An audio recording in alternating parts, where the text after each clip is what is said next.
여러분 안녕하세요, 블랙입니다. 최근에 지속되는 하락장에 다들 힘드실 거라 봅니다. 그리고 며칠간 반등을 줘도 뭐 잠시뿐이겠지, 또 빠지겠지, 이런 생각을 하실 수도 있는데요. 그런 와중에 최근 브레이너드 연준 부의장의 흥미로운 발언이 있었습니다. 이분은 연준의 2인자 넘버2입니다. 그렇기 때문에 이분의 발언은 큰 영향을 미치곤 합니다. 오늘 영상에서는 이분의 발언을 소개시켜드리면서 앞으로 연준 정책이 어떻게 변할지, 그리고 이와 함께 우리는 어떤 자산에 관심을 가져야 할지, 이러한 것들을 체크해 보겠습니다. 브레이너드 연준 부의장은 뉴욕에서 열린 은행 컨퍼런스에서 이런 말을 했습니다. 우리는 인플레이션을 낮추는데 걸리는 시간만큼 오래 이곳에 있었다. 높은 금리를 오랫동안 유지했다는 이야기입니다. 그러면서 우리는 빠르게 정책금리를 이전 사이클의 고점까지 2.5%까지 올렸으며 정책금리를 추가로 올릴 필요가 있을 것이라고 말했습니다. 여기까지만 보면 기존의 연준 위원들과 비슷한 발언을 하고 있습니다. 지금까지 금리를 잘 올렸고 앞으로도 금리를 올려서 남아있는 인플레를 싸그리 없애야 된다, 이런 말을 똑같이 말하고 있습니다. 그 다음 말이 포인트죠. 그런데 긴축 주기의 어느 시점에서는 위험은 양면적일 것이라고 했습니다. 연준의 금리 인상 속도와 글로벌 중앙은행들의 역사적으로 빠른 금리 인상이 과도한 긴축에 대한 위험을 초래할 것이라는 발언을 했습니다. 그러니까 금리 인상을 너무 많이 하면 위험하다는 말을 하고 있죠. 그렇다고 몇 프로의 금리가 과도하다, 이런 것은 언급하지 않았습니다.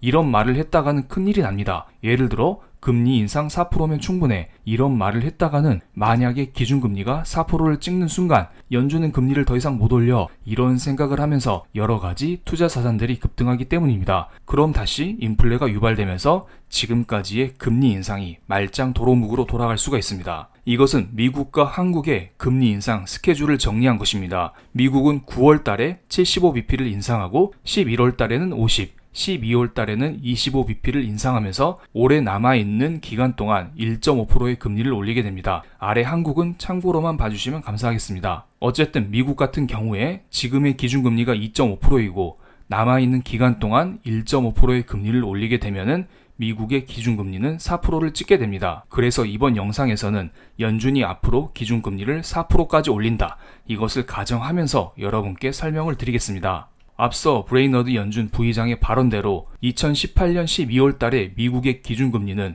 2.5% 피크를 한번 찍었었죠. 그리고 현재 미국의 기준금리는 전 고점 부근 자리입니다. 그리고 앞으로 남아있는 스케줄을 고려했을 때 전 고점은 확실하게 돌파할 예정입니다. 4%까지 올린다고 했잖아요. 그런데 주식이든 금리든 전 고점 돌파는 확실하게 부담으로 작용할 수밖에 없습니다. 지금 연준은 높은 물가 때문에 어쩔 수 없이 금리를 올리는 것입니다. 경기 상황만 고려했을 때는 금리를 이렇게 올리다가는 큰일이 날 수가 있죠. 금리를 계속 올리게 되면 장단기 금리차 역전이 심각해진다, 이런 이야기를 많이 들어보셨을 거라 봅니다. 장단기 금리차라는 것은 10년물 국채금리에서 2년물 국채금리를 뺀 값입니다. 그리고 일반적으로 10년물 국채금리는 경제 상황에 비례를 하고요, 2년물 국채금리는 기준금리 상황에 비례를 합니다. 그러니까 경제 상황이 좋으면 10년물 국채금리가 올라가고 경제 상황이 안 좋으면 10년물 국채금리는 떨어집니다. 그리고 연준이 앞으로 기준금리를 더 올릴 것 같으면 2년물 국채금리는 올라가고, 반대로 연준이 금리를 앞으로 내릴 것 같으면 2년물 국채금리는 떨어집니다. 그렇기 때문에 만약에 기준금리를 인상하게 되면 2년물 국채금리는 올라가고 경기 위축으로 인한 10년물 국채금리는 떨어지게 됩니다. 즉 장단기 금리차 역전이 발생하게 되는 것입니다. 그렇기 때문에 연준이 금리를 올리면 올릴수록 장단기 금리차 역전폭, 마이너스 폭은 점점 더 커지게 됩니다. 그렇기 때문에 한없이 금리를 올릴 수가 없습니다. 그러다가 은행이 망할 수도 있거든요. 왜냐하면 은행은 단기 금리로 돈을 빌려서 장기 금리로 사람들에게 돈을 빌려줍니다. 그래서 10년물과 2년물 국채금리 차이, 이 정도 수익을 거두곤 하죠. 그런데 장단기 금리차 역전이 발생하면 은행 입장에서도 지속적으로 손실이 쌓이는 것입니다. 그렇기 때문에 기준금리 인상으로 인한 장단기 금리차 역전은 은행 입장에서는 부담으로 작용할 수밖에 없을 것입니다. 이것은 과거에 1980년부터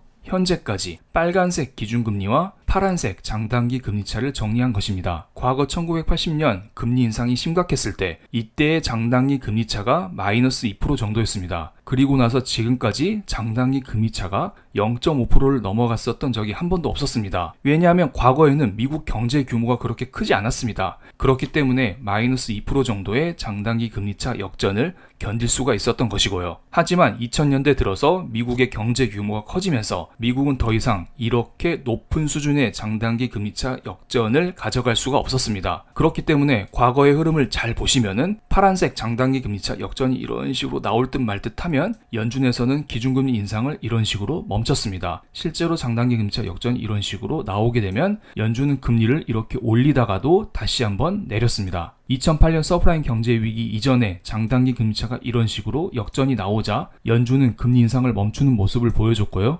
2018-19년도 장단기 금리차 역전이 소폭 발생하자 연준은 또다시 금리 인하를 단행하는 모습을 보여줬습니다. 그리고 이번에도 장단기 금리차 역전이 발생했죠. 하지만 이번 상황을 잘 보면 장단기 금리차 역전 폭이 상당히 큰 것을 알 수가 있습니다. 최근 부분만 확대를 해서 비교를 해보겠습니다. 2020년 코로나 경제 위기 때부터 현재까지의 파란색 미국의 장단기 금리차와 빨간색 미국의 기준금리를 정리해봤습니다. 기준금리를 올리면 올릴수록 장단기 금리차 역전이 커지는 것을 알 수가 있습니다. 그런데 최근에 미국의 몇몇 경제 지표가 잘 나오면서 역전 폭이 조금은 축소되는 모습을 보이고 있지만 만약에 여기에서 금리를 더 올리게 되면 장단기 금리차 역전 폭은 더욱더 커질 것으로 보입니다.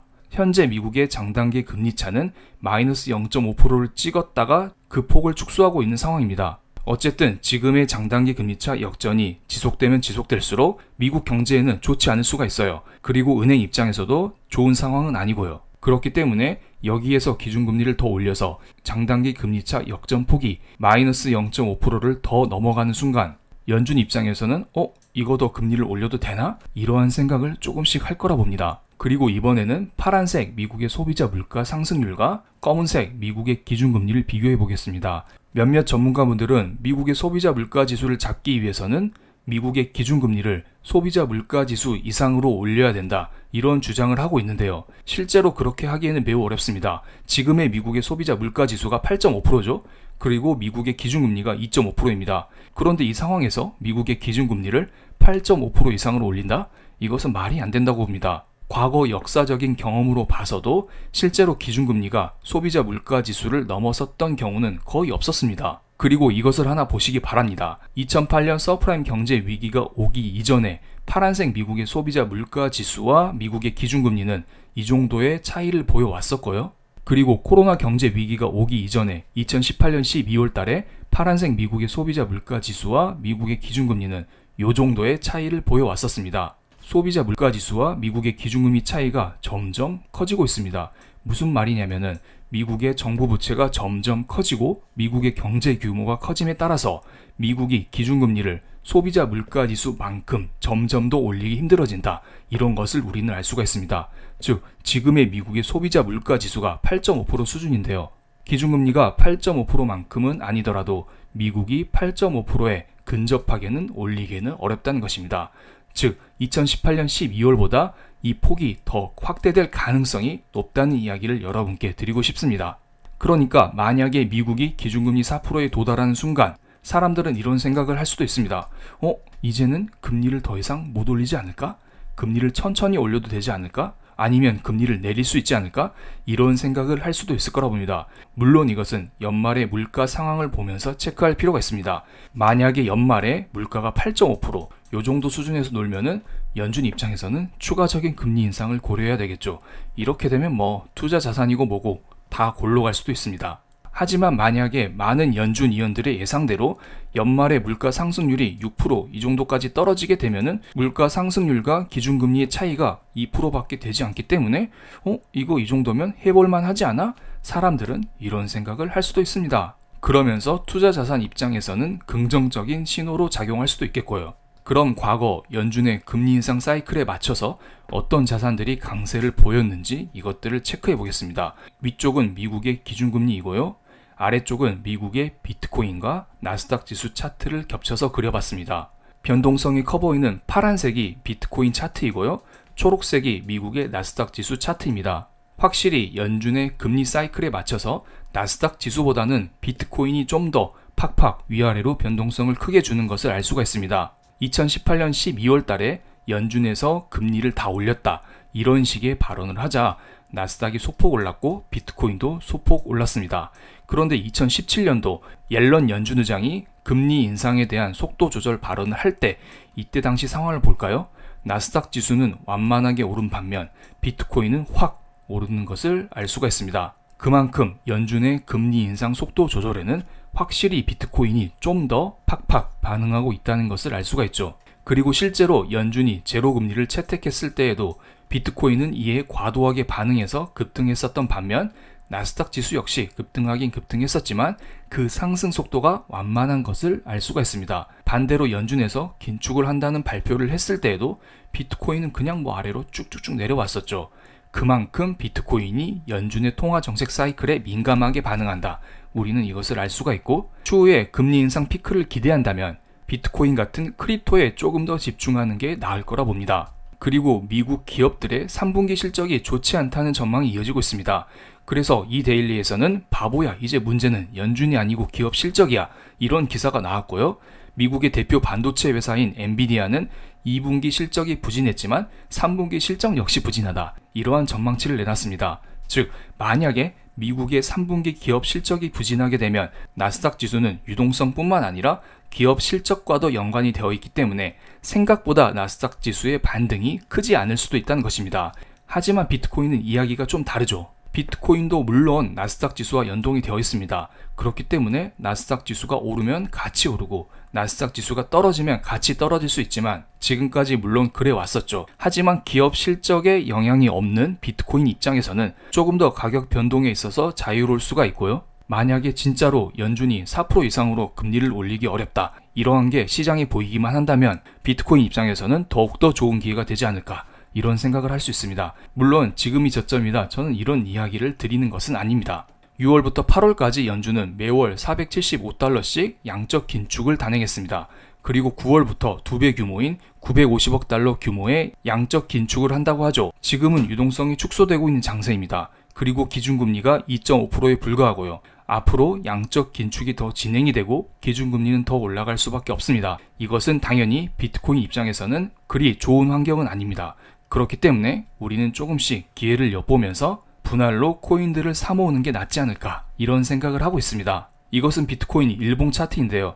빨간색 표시된 부분이 39,000달러짜리입니다. 블랙라벨 멤버십에서는 비트코인 가격이 39,000달러를 이탈했을 때 여러분께 시즌 아웃이 왔으니 현금화 하실 분들은 현금화 하는 게 좋다, 이런 의견을 확실하게 드렸습니다. 그리고 최소한 50% 정도는 현금화 하면서 나중에 연말에나 연초에나 아니면 그 추후에 저랑 같이 또다시 들어갑시다, 이런 이야기를 했었던 기억이 납니다. 비트코인은 위험해 보이긴 하지만 대응만 잘하면 충분히 많은 수익을 낼 수 있다는 점 다시 한번 강조를 드리고요. 그리고 지금은 추가적으로 하락할 수도 있습니다. 하지만 시간이 지나면 지날수록 코인 입장에서는 우호적인 환경이 조성될 수 있다는 점, 이것을 여러분께 강조를 드리면서 영상을 마치겠습니다. 그럼 오늘도 시청해 주셔서 감사드립니다. 감사합니다.